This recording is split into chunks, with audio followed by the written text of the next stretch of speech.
Samkeppni skipulag og hönnun áfangastaðar á Súgandisheiði.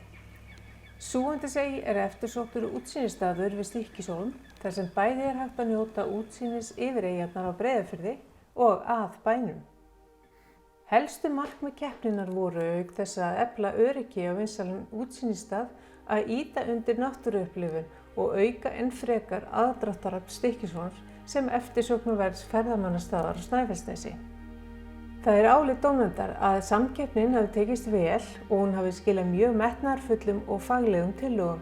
Dómnefnd var sammála að tillagan sem valin var í verðlaunasætið og skar sig úr með nýstárlegri nálgun hefði auk þess ýmsar áhugaverðar skírskotanir í menningu og náttúru svæðisins. Tillagan einföld og snjöll í senn, hlaðin ljóðrænu og tilvísunum í náttúru og matarkistu Breiðafjarðar.